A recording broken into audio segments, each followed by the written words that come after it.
For 50 years, Joan Rivers made America laugh at absolutely everything. Two little words, "Can we talk?" And she'd tear into anyone and anything fearless, savage, hilarious. She was the woman who said the things nobody else dared to say. The first lady of late-night comedy. By the end, she seemed unbreakable, untouchable, eternal. But here is what she never ever let you see. Behind the relentless jokes was one of the most heartbroken women in all of show business.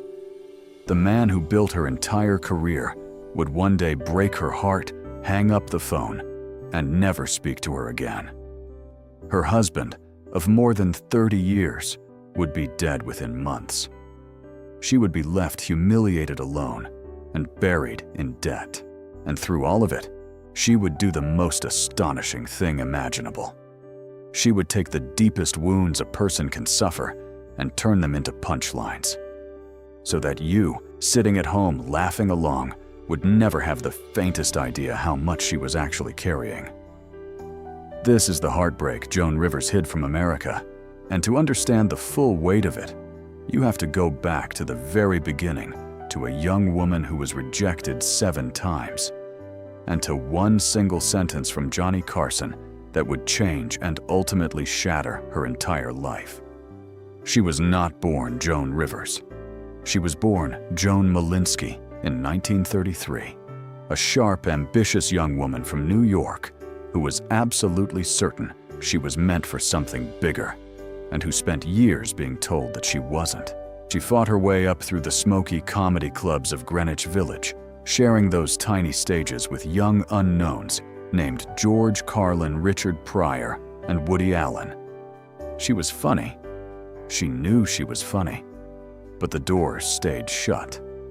And the one door that mattered most in all of comedy, the door to Johnny Carson's Tonight Show, the single most powerful launching pad in American entertainment, that door slammed in her face again and again. She auditioned 7 times over 3 years, 7 rejections. Most people would have walked away long before that. Joan Rivers did not walk away. And then on the night of February 17, 1965, she finally got her shot. She sat down across from Johnny Carson, and she was electric, quick, daring, unlike anyone he'd seen. And right there, on live national television, Carson turned to her and said the words that would define the rest of her life. She was going to be a star. Overnight, everything changed. That one sentence from the king of late night made her. Carson didn't just give her a break, he became her champion, her mentor, almost a father figure. He brought her back again and again. He made her one of his most beloved regulars. And eventually, he handed her the highest honor he could give. He made her his permanent guest host. When Johnny Carson wasn't in that chair, Joan Rivers was. She had climbed all the way from 7 rejections to the second most powerful seat in late-night television. She was the heir apparent. She was sure, absolutely sure, that the throne itself would be hers one day. She had no idea that she was standing at the edge of the single greatest betrayal of her life, and that the man who made her was about to become the man who broke her. It started with a list. By the mid-1980s, the whispers had begun. Johnny Carson would not host The Tonight Show forever. Someone would have to replace him. And Joan Rivers, after all those years as his guest host, after all that loyalty, naturally assumed her name would be near the top of any list of successors. Then she actually saw the list, a roster of 10 names being floated to one day take Carson's place. And as her eyes ran down it, her heart sank. Her name wasn't on it. Not at the top, not at the bottom, not anywhere. After everything, the people in charge had simply left her off entirely. And at the same time, the network was dragging its feet on renewing her contract as if she were replaceable, as if she were nothing. So when a brand new network came knocking, you can understand why she listened. It was Fox, the upstart 4th network, backed by Rupert Murdoch and run by Barry Diller. And they came to her with a dream too big to refuse. $10 million, her own late-night show. the chance to make history as the very first woman ever to host a network late-night talk show. And as a sweetener, they would even hire her husband, Edgar Rosenberg, to produce it. After 2 decades of being someone else's guest, Joan Rivers was finally being handed a throne of her very own. But there was one fateful decision. The negotiations were kept secret, and Joan chose not to tell Carson until everything was signed. It was a choice she would regret for the rest of her life, because before she could tell him herself, the news leaked. Johnny Carson found out from someone else, and so she picked up the phone to call her mentor, the man who had made her. He answered, and he hung up on her. She called back. He hung up again, and that was it. Johnny Carson never spoke to Joan Rivers again, not for the rest of his life. He felt utterly betrayed. She was now a competitor, daring to challenge his throne, and he had her effectively banished from The Tonight Show. It was a ban so absolute that it would outlast Carson himself, stretching across the reigns of the hosts, who followed him, locking her out of that stage for an astonishing 28 years. The man who had once smiled and told her she'd be a star would now refuse to even say hello to her in a restaurant. Losing Johnny Carson would have been enough to break most people. But for Joan Rivers, the worst was still to come, because the dream she had traded him for was about to collapse and take everything else down with it. The Late Show starring Joan Rivers premiered in October of 1986, and at first the whole world was watching to see if the impossible could be done, if anyone could finally challenge the great Johnny Carson. They could not. The ratings began to slide almost immediately, and behind the scenes, things were even worse. Her husband Edgar, who was not only her life partner, but now the producer of her show, was clashing bitterly with the Fox executives. There were fights about everything down to the smallest, pettiest details. The relationship between the network and the Rosenbergs curdled into open warfare, and then Fox issued an ultimatum that would change everything. They told Joan she had to fire her own husband. She refused, so Fox fired them both. After just 7 months, the dream was over, and it ended in public humiliation. Joan Rivers had given up Johnny Carson, given up her place at NBC, given up everything for this, and now it was gone in flames, with the whole industry watching. But the deepest damage wasn't to her career. It was to Edgar. He had been blamed, stripped of his role, and thrown out his competence, questioned in front of the entire television world. He was a proud man, and the humiliation cut him to the bone. The catastrophe put an unbearable strain on a marriage that had lasted more than 30 years. The two of them, exhausted and wounded, quietly separated, and Edgar, who had also badly mismanaged Joan's money and left her sliding into serious debt, was sinking under a weight of shame that no one around him fully understood. 4 days after Joan asked for that separation, the phone would ring one more time. And this call would break her in a way that no canceled show, no lost contract, no broken friendship ever could. On August 14, 1987, in a hotel room in Philadelphia, Edgar Rosenberg took his own life. Joan Rivers always believed that the humiliation he had suffered, the public blame, the firing, the destruction of his standing, was what finally crushed him. In the span of a single year, she had lost her mentor, lost her dream show, lost her place in television, and now lost her husband of more than 3 decades. The father of her teenage daughter, the partner she had built her entire adult life with. Gone. She was left shattered, drowning in debt, her family fractured by grief, her daughter Melissa devastated at just 19 years old. And then, as if the universe wasn't finished with her, came one final, almost unbelievable act of cruelty. In the weeks after Edgar's death, a national magazine published what claimed to be an interview with Joan, filled with vicious, heartless quotes about her late husband.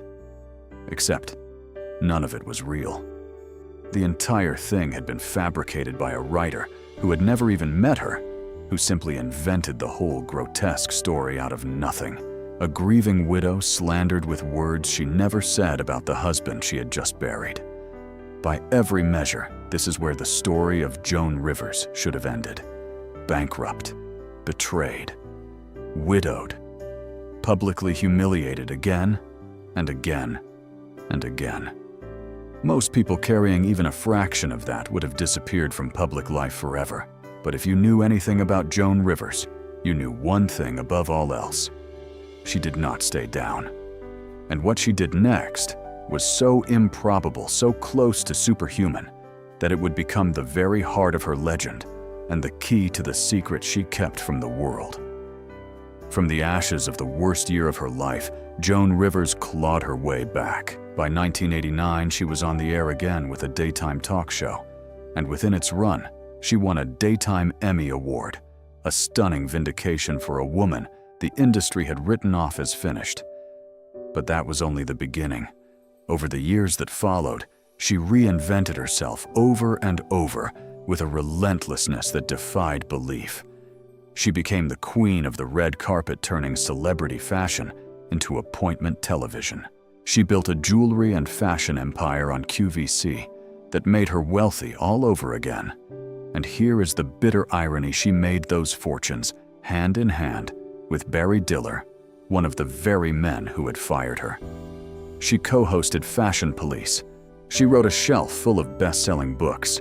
She simply flatly refused to be defeated, but stepped back and asked the real question: how does one woman absorb the loss of her mentor, her career, her fortune, and her husband all at once, and not only survive it, but rise higher than ever?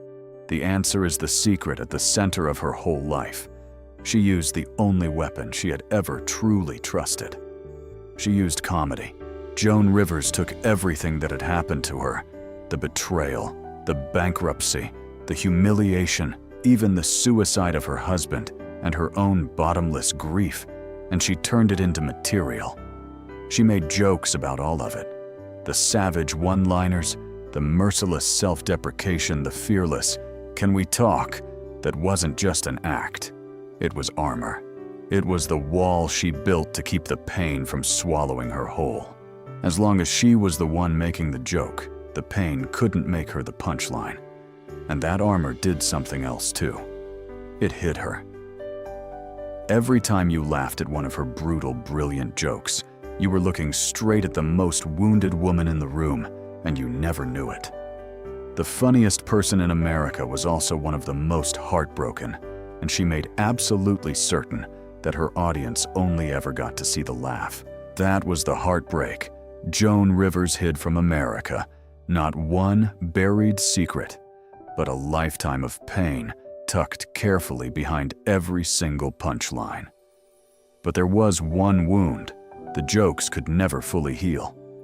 And there was an ending waiting for her that not even Joan Rivers could have seen coming.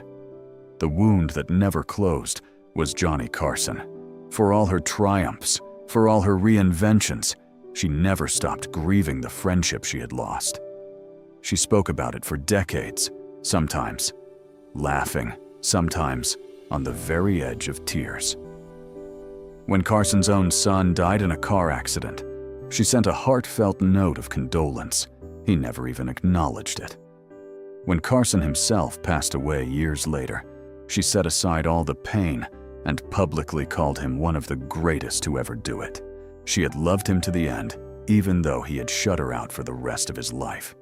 He broke her heart, she once said, and the simple truth was, she still cared for him anyway. And then finally came one small piece of grace. In February of 2014, at the age of 80, Joan Rivers walked back onto the stage of The Tonight Show for the first time in nearly 28 years. The exile was over at last, and in a detail almost too perfect to be real, her return came nearly to the very day of the 49th anniversary of that first appearance back in 1965, when a young woman was told she was going to be a star. A few short months later, in September of 2014, Joan Rivers was gone, passing away at 81 from complications during a routine medical procedure. She was still working, still on top, still making the whole world laugh right up until the very end. So let's go back to where we began. The heartbreak she hid from America was never one single secret. It was an entire lifetime of them. The rejection, the betrayal, the debt, the grief, the unbearable loss, all of it carried quietly, gracefully behind 5 decades of laughter.